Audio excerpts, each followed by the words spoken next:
Yeah. I know I'm gonna miss it. I'm at that point now where I'm like, oh my God, my oldest is about to start high school. I can see, I mean, I know there's no finish line, but I can see how quickly the house is gonna get real quiet. We are Moms Unhinged, a nationally touring stand-up comedy show. Join us in our podcast as we explore everything from motherhood, midlife crisis, marriage, divorce, online dating, menopause, and other things that irritate us.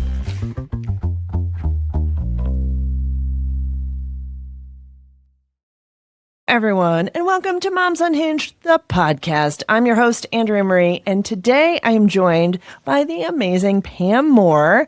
She is a local to me, Boulder mom comedian. Welcome, among other things. Welcome, Pam. Thanks for having me, Andrea. I'm so excited to be here. Yeah. I'm excited to have you too. You've been on a number of Moms Unhinged shows. You've got another one coming up this weekend in Fort Collins, although it will be too late by the time this episode comes out to talk about that. But so I'm excited. And you've worked on our PR for Moms Unhinged, which is what you currently do. Is that correct? Actually, that's so funny. I kind of don't. Like, if you asked me a favor, I would do it, but I don't. Yeah. Not focusing you don't do on PR anymore. Yeah, because you've done a lot of things. I might, but I'm not like trying to do more. Sure. Because you've done a lot of things in your career. So I have. We were kind of talking about that a little bit before we hit record. Just the different things you've started and done. So tell us a little bit about that. Sure. Chronologically, I was an occupational therapist. That was like really going back, I scooped ice cream. I delivered newspapers. I babysat. No, I did occupational therapy. That's what I went to school for. I have a master's in that. I worked in mostly acute care, always with adults, for about 10 years. And then motherhood kind of flipped that upside down between having children and the math, when you look at like, all right, I'm going to work, I'm getting paid this much, I got to pay my sitter this much, and I come home from work and I'm kind of exhausted. Like, the net gain is not a net gain. No, I know. It's, it's so unfortunate. Yeah, that's how it can work. So you stayed home with your kids then? Ish. I mean, I worked very part-time in healthcare when they were really little, but by the time the second one was born, who's now 12, I'd been blogging. Like, remember blogs before there was social media? We had blogs. I'd been blogging purely for fun for probably 5 years, and I loved writing. And you know what I did? I co-produced the Listen to Your Mother show, which I don't know if your listeners are familiar. Yeah, we should mention that too. Listen to Your Mother. Listen to Your Mother is a live storytelling show that happens in cities all over the United States. And back in whenever it was, 2013, the woman who established it, Ann Imig, who is quite funny herself, Anne opened it up to like other cities, like, hey, apply. We want to grow this thing. And my co-producer and I brought it to Boulder.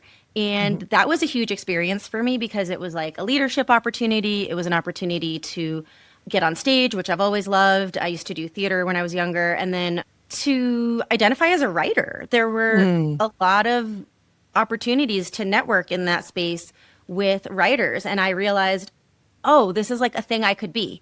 I didn't know that you could just be a freelance writer. And maybe you couldn't, but the internet changed everything. My husband encouraged me to grow, because I love blogging so much. He's like, why don't you get paid to write? And I was like, oh my God.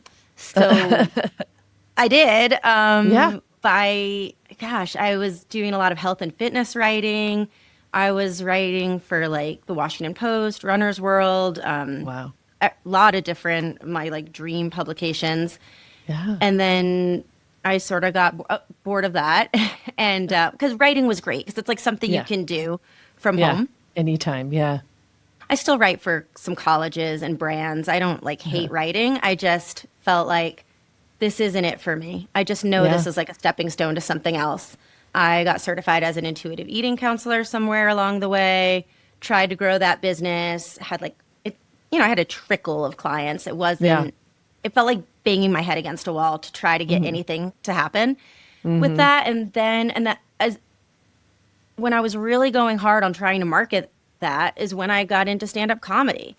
And I saw how much it was just flowing. I would like press on a door and it would fling open. Whereas with the intuitive eating counseling, I was like, banging on that door and it wouldn't hardly budge. Jackhammering through it. It's like, it's so, it is interesting when something flows easily and then it's like, oh, the sign from the universe, hey, why not do something easy that actually, feels like the path just gets laid in front of you with a red carpet. So that's awesome. Exactly.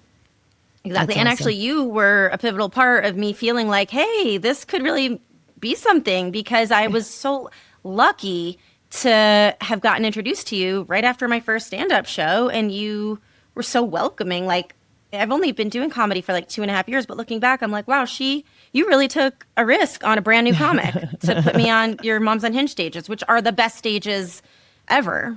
Yeah, it's so much fun. We are so lucky to have this going. So for sure. Well, that is awesome. And so your kids, one thing you mentioned before we hit record that I just love so much is, your kids kind of have got to watch you be bad at something. Many things. And I'm not saying, I didn't mean to suggest you're bad at comedy, but it is, it is such a huge thing at this stage of life, later in life. It is hard to be bad at something. It's hard. It sucks. It just feels icky, and you have to kind of plug through it and just keep going. And I think that's such a gift to be able to even show your kids, like, hey, I'm struggling right now, Yeah. And I hope they don't come to my shows, but I think they know. They feel the energy. They overhear me talking to my husband. Yes. And I'll tell them, I don't know if it matters what I say, because they have to learn things the hard way, their own way. But like just the other night, my kid was like, this is never going to work out for me. I should quit. And I was like, dude, do you know how many times I've done a set and like crushed. And a week later I did the same set and I was like, okay, either the audience is like a bunch of dead people or I really suck and I'm driven home crying. But it's like, that happens. That's just part, because she was like, why was I good last time and I sucked this time? And I was like, girl, that's life. I know. That's just what life is. I know. Anything. It's so hard. It's so hard, especially in comedy. I think there's multiple times where I'm still like, I think I'm quitting. It's embarrassing. It's like nothing else is that public. Like I've fallen off my bike so many times. That's another thing I'm new at. Like I picked up gravel biking like 5 years ago from a road biking background. There's a lot of skills I've had to learn. And like, I've wiped out a few times, but not on a stage. Yeah, not where there's 100 people watching you. Yeah. Yeah. Oh man, that is great. That's great. Well, I love that example that you're setting for your kids. And so you have two. Wait, remind me again. I'm so bad with remembering how many kids people have. You have two. 2 girls. Okay, 2 girls. All right. 2 girls. So that's exciting. Girl mom. What ages are they again now? They're 12 and 14. Oh man, you're in it. You're in it. Yeah, How is it going? The preteen teen. It's hard. Mm-hmm. It's really hard. And I think it's made harder by the fact that like, I can't tell you right now exactly what's going on because my children are fully formed people. And, when they were 2, I could be like, oh, potty training's the friggin' worst. Oh, this kid had a meltdown in a parking lot. But now I can't say publicly what's really going on. They have a right to their privacy. Right. Yeah. So it's been hard, but it's also been amazing because even though it's friggin' hard, they're fun, they're cool, both of them have a great sense of humor. One of them actually has punched up a few of my jokes. They're cool people, and I feel like I'm doing an okay job sometimes. I get glimmers of like, okay. Like, my older I know one you're doing a good job. I know it. It is hard though to be like, I hope I'm not ruining them.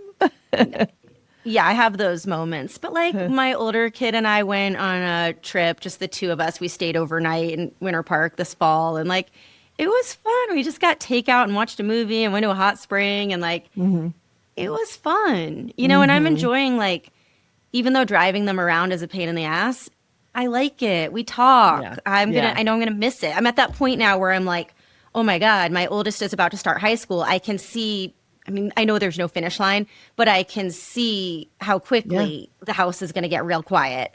Yep. And I'm like, when it's someone has to drive her somewhere, I'm like, I'll do it.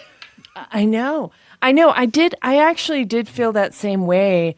It's a lot. It gets to be a lot. My kids didn't have like a million activities. They, two boys, they were just like, not doing quite as much as sometimes girls, I think, do.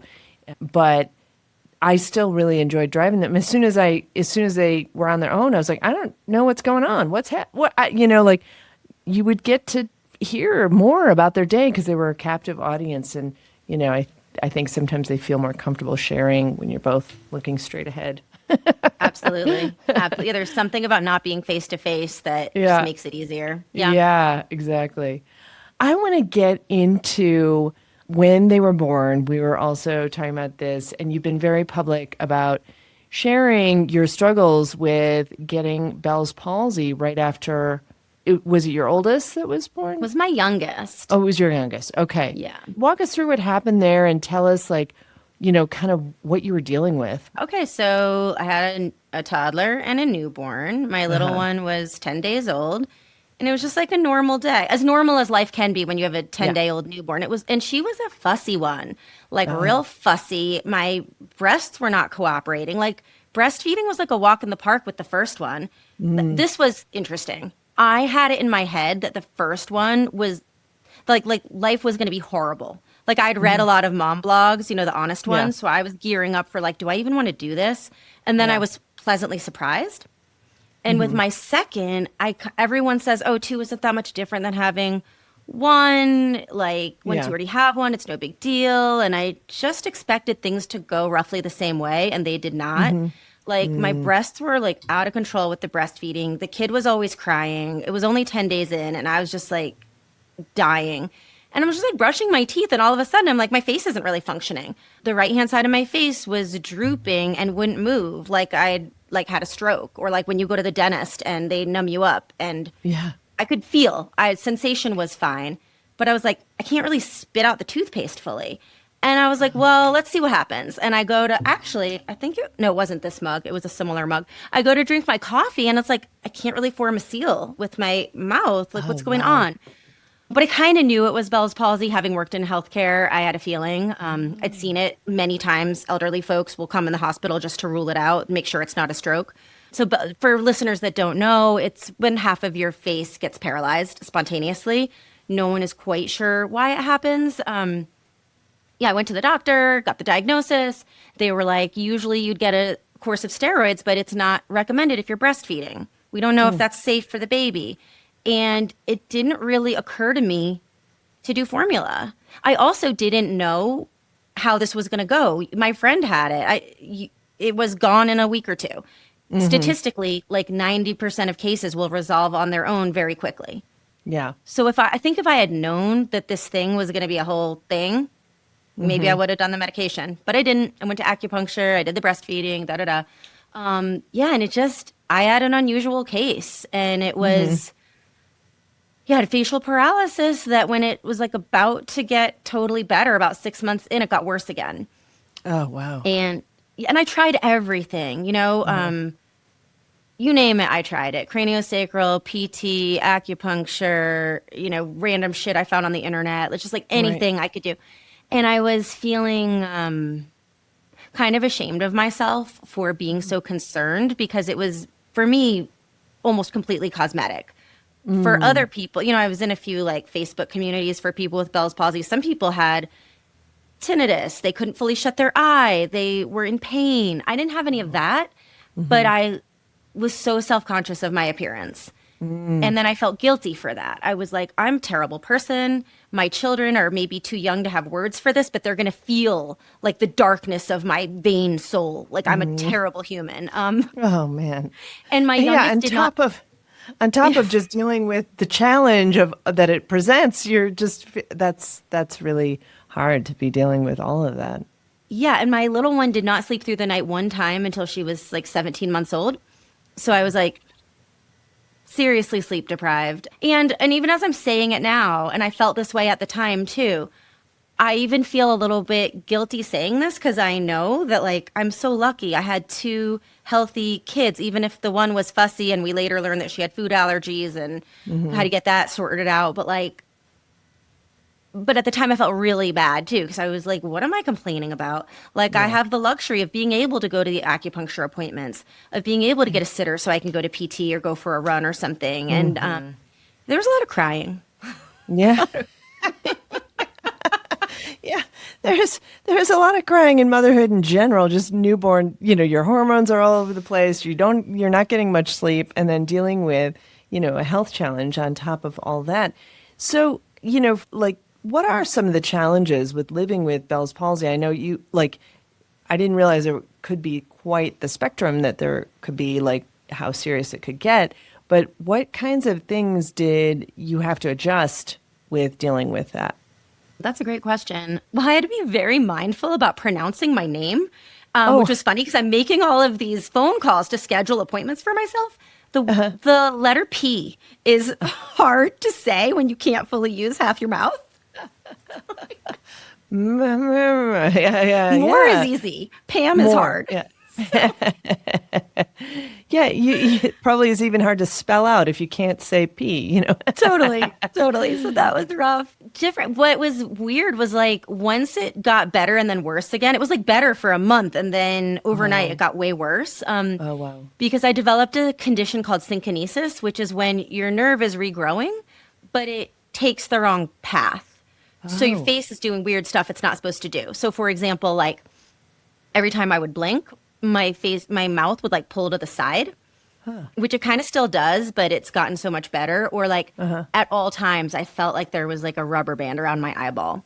And especially when I chewed, smiled, laughed, and it was just distracting. It was just this constant reminder, like, something's wrong with my face. Hated taking pictures of myself, hated pictures so much. Yeah. Yeah, there's a lot of selfies of me and my first when she was a little baby, but not so many of me and the second one because I just couldn't bear to, like, look at myself. Oh, that's so hard. Yeah. Yeah. So, I mean, and you just don't know when it's going to get better. And, like, so when it got better and then got worse, like, that must have been kind of a real challenging time mentally if you just don't know when it's going to come up. Yeah, I remember it exactly. Like, we were about to go out. I think we got a sitter and we were going to go out. And I was, like, doing a once over in the mirror. And I was like, oh my God, is it back? Like, what's going on? And I, like, it was after hours. I called the doctor on call. I'm, like, waiting for him to call back. I remember, like, taking the call at a restaurant. And when we were going to this restaurant I remember in the car on the way there, I was crying to my husband. I was like, I can't do this again. I cannot deal with this again. But like, I'm looking back on it, I can see that it was just a season that I had to get through. And that's how, like, right now things have, we've had some hard times in our family and I'm like, it's a season. You can't make spring come faster when you're sick of winter. You just need to but I couldn't really see that at the time. Yeah. What were some of the lessons you learned from that time? Like, obviously acceptance and, having to realize that it is just a season in your life, but you don't know when it'll go away or, do people deal with it forever or is that? Well, yeah, they do. Actually, I found a physical therapist, like, because the residual effects, like, it didn't get better. I mean, it got worse again it happened in 2014, got worse again at the very end of 2014. And it kind of stayed pretty bad for a while. And I was just working on getting used to it. And about 2 or 3 years ago, I found this PT on the East Coast who works with me over telehealth. And she's friggin' phenomenal. And I do, like, face exercises every day, and they have helped me tremendously. So that's amazing. Like, so if I hadn't have found her, I'd still be, like, hating photos of myself.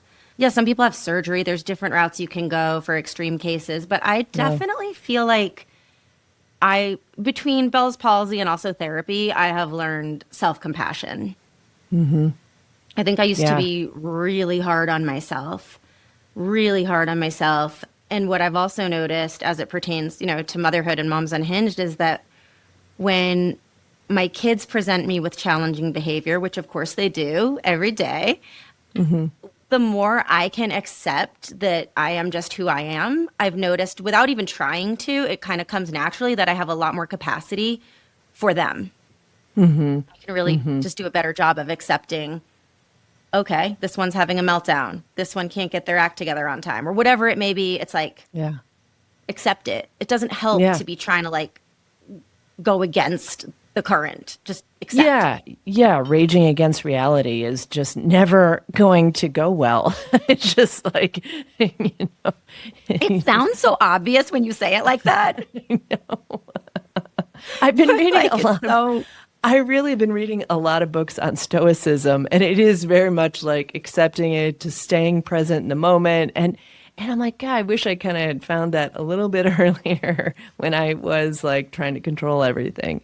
But it is so Yeah. true. It's like just you can feel more zen. You feel more like, hey, it is what it is kind of.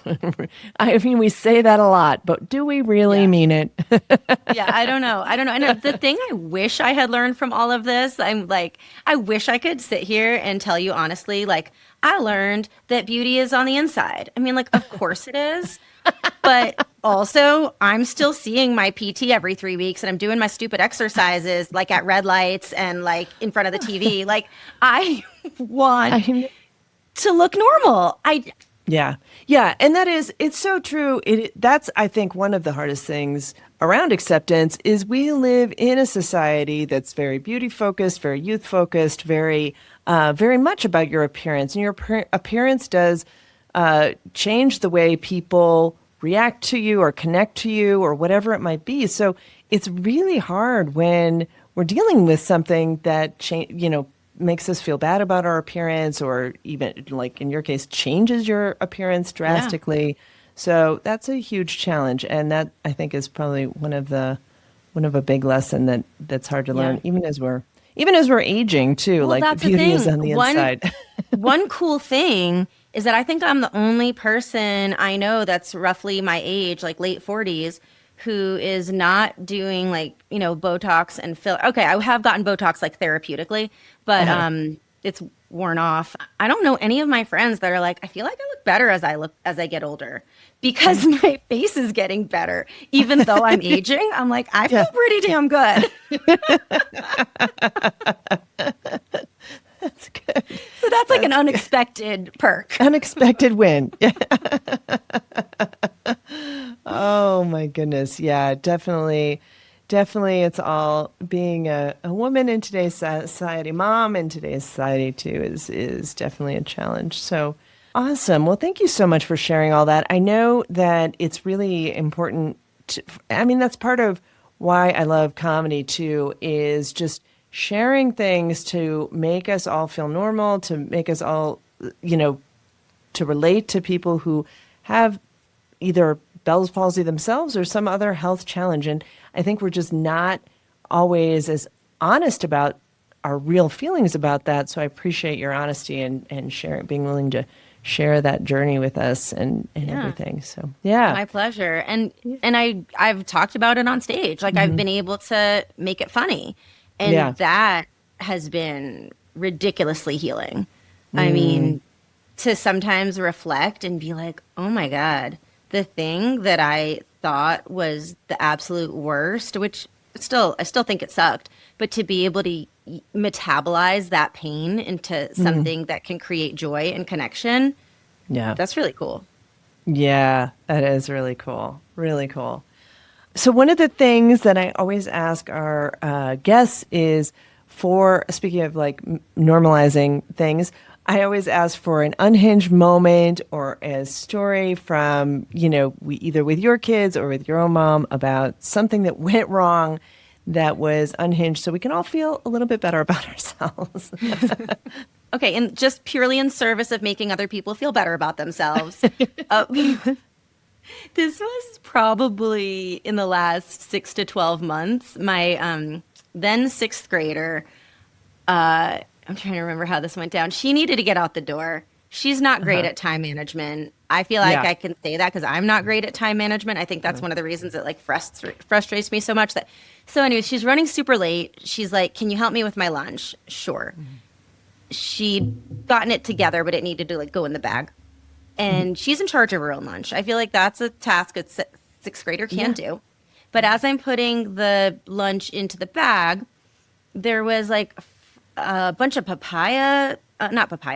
pomegranate seeds in a unsealed container, like upside down.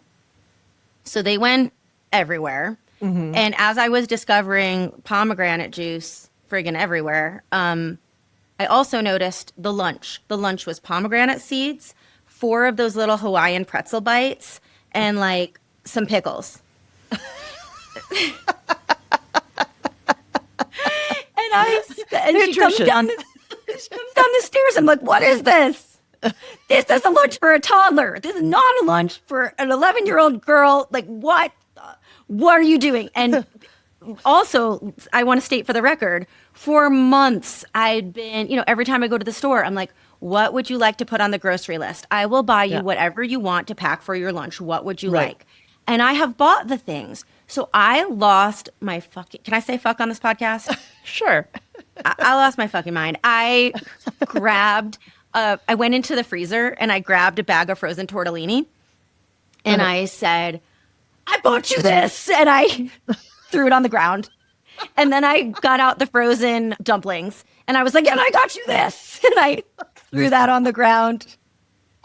"And you're bringing pickles and pomegranate."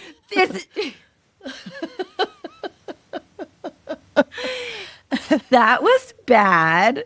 That was really bad. But the funny thing was, so I ended up, she was so late, I had to drive her to school. So I'm driving both kids to school. And it's like not a fun ride. And as we're getting close to the school, quiet. I'm sorry. That was out of control. That was uncalled for. I did apologize. Yeah. But a few days later, we're watching, I don't know what, I have a bad habit of sometimes watching Selling Sunset with my girls, which if your listeners don't know, it's like a terrible reality show that I probably shouldn't admit to watching in public. So I think somebody on there had a crazy tattoo. And my younger child, so she's in the 6th grade at the time, she goes, "Mom, what would you do? Like, how mad would you be if Charlotte," her older sister, who at the time was in the 8th grade, she goes, "How mad would you be if Charlotte came home with a tramp stamp?" And I don't think she's, yeah. And I said, "What?" And she goes, "For real, how mad would you be?" I was like, "I've literally never thought about that. I have no idea how mad I would be." And she goes, "No, how mad would you be? Like, 1 is totally calm and 10 is throwing frozen food." That's now the new bar, the new maximum. They've seen it. They've seen the edge. They've seen the edge, and hopefully it doesn't get worse. But like throwing frozen food is That was bad. the ultimate. So, that was. That is so funny. I love that story so much because I can just so relate. It's wild how mad we can get in the moment of, you're trying so hard, you're trying your best to, take care of them, do everything you can to raise them healthy, have healthy options for them, and then doing that kind of thing. Oh, my and gosh. I forgot to, I'm remembering now too, during that whole debacle, the part of the thing was the kid had, she had pomegranate juice all over her shirt. And she was like, "What do I do?" And I'm like, "Take the shirt, find a new shirt, spot treat the shirt." And then she's calling me from upstairs. She's like, "How do I spot treat it?" And I'm like, I forgot that part. I was just like, "Oh my God." That's out. And it's always when you're trying to get out the door, right? You've just got limited time. You're late. Everyone's late. It's just like, yeah. Oh my gosh. That is hilarious. Thank you so much for the good belly laugh for the morning for me. So that's amazing. My sure pleasure. We can all relate to that. So Pam, this has been so much fun. Thank you so much for coming on. Why don't you let our listeners know where they can find you and all that kind of stuff and what you got coming up. Yeah, let's see. You can find me on all the socials at that Pam Moore. And that's That'll take you everywhere. You can find me on my website, pam-moore.com, but that's where you can get me. What's coming up for me, as you mentioned, I get to host a Moms Unhinged show in Fort Collins that will have happened by the time you listen to this. Doing the Rise Comedy Festival in Denver in late July. That's coming right up. Yeah. Those are the biggest things on my calendar right now. Yeah, awesome. I love that.